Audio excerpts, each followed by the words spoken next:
crinkles. You need 1/3 cup or 75 grams of oil. Any cooking oil will do except yung mga may strong flavor like olive oil or sesame oil. And then you add your sugars. So I have here 150 grams of dark brown sugar and 75 grams of white sugar. So magkahalo talaga kasi gusto natin merong crunchiness from the white sugar, chewiness from the brown sugar, and additional flavor na rin. Next, we add our 2 eggs. So just mix this until well blended. Ito, pwede mo siyang ihalo by hand or use a hand mixer kung meron ka. So now, let's add all our dry ingredients. So you have 1 cup or 125 grams ng all-purpose flour. And then 3/4 cup or 75 grams ng alkalized cocoa powder. And then 3/4 teaspoon ng baking powder. And lastly, 1/4 teaspoon ng fine salt. Yan. So as you can see, meron tayong na-sift out na parang plastic. Mukhang galing to dun sa flour. So, ganun yung importance ng paggamit ng sifter. Hindi lang sa pagtanggal ng mga clumps, tulad nung nakita nyo ng mga clumps from cocoa powder.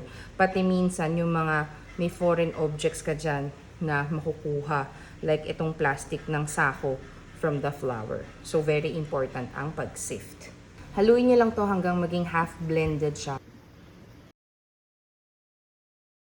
Okay, at this point, pwede na nating i-add yung ating 1 cup or 170 grams na milk chocolate chips. So this will make your crinkle cookies extra special. Kasi usually, plain chocolate crinkle cookies lang yung binibenta. Pero kung gusto mong mag-stand out yung crinkles mo, pwede kang maglagay ng chocolate chips. I chose milk chocolate chips kasi yung pinaka-dough natin is on the darker chocolate side. Kaya para ma-balance, mas masarap ilagay yung milk chocolate. Pero again, it's your preference or the preference of your target customer. Pag nakita nyo po na na-moisten na lahat ng inyong mga dry ingredients, stop mixing. Huwag po kayong mag-over-mix kasi magiging matigas ang inyong cookie. So, chill this in the refrigerator for about 1 to 2 hours. Kailangan maging malamig talaga siya. At mas madali rin siyang i-scoop or i-portion kapag mas firmer na ang inyong dough. Pero kung ayaw nyo pong maghintay, naiinip kayo, pwede nyo na siyang hayaan sa ref overnight. Tapos saka nyo na lang po i-bake the next day. But if you have to bake it the same day, please be patient and wait 1 to 2 hours at least. Kasi yun po talaga ang sikreto para maging maganda ang inyong crinkles. Yung itsura niya at kumapit yung powdered sugar. Of course, you can do the technique na niro-roll sa white sugar tapos sa powdered sugar. Pero kasi nagkakaroon siya ng parang chicken skin sa surface and hindi ako nagagandahan dun sa ganong itsura. Kaya ang na-discover ko na better way ay i-chill nyo siya tapos i-double coat nyo siya sa powdered sugar. Mas magiging maganda yung itsura niya. Plus yung crinkle niya o yung cracks niya, mas maganda rin.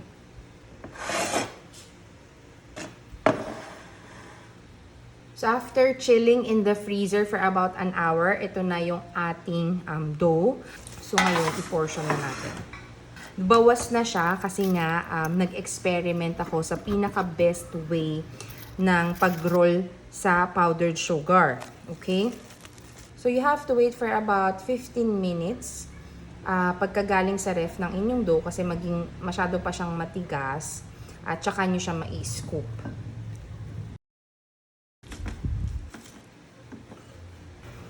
So after weighing, i-roll nyo lang siya sa palm ng inyong hands to form a ball. Tapos i-press nyo ng kaunti. So at this point, hindi na siya matigas, pero malamig pa rin yung kanyang temperature. Okay?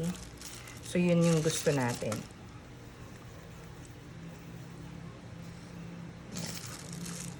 So medyo ifa-flatten nyo siya to form a disc. Okay, tapos saka natin ngayon i-roll sa powdered sugar. Double coating. So first coat. Okay, tapos second coat. Okay? Tapos, bago nyo isalang sa inyong oven, press nyo pa ulit siya to flatten. Okay?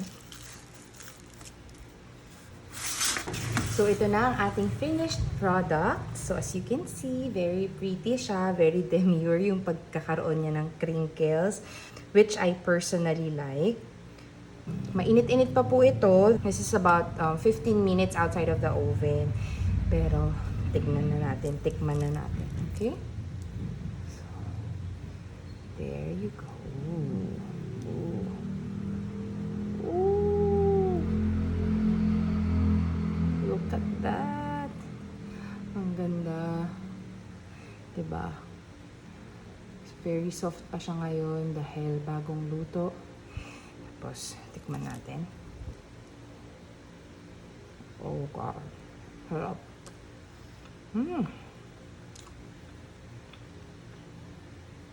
Soft and chewy. Mas magiging firm pa to pag lumamig. Naglalaban yung milk chocolate at saka yung dark chocolate sa dough. Ang sarap. Grabe.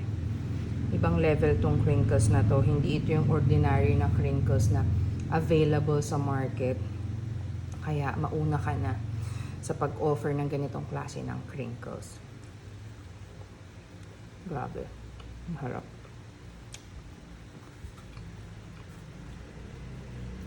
Ulitin. Bye!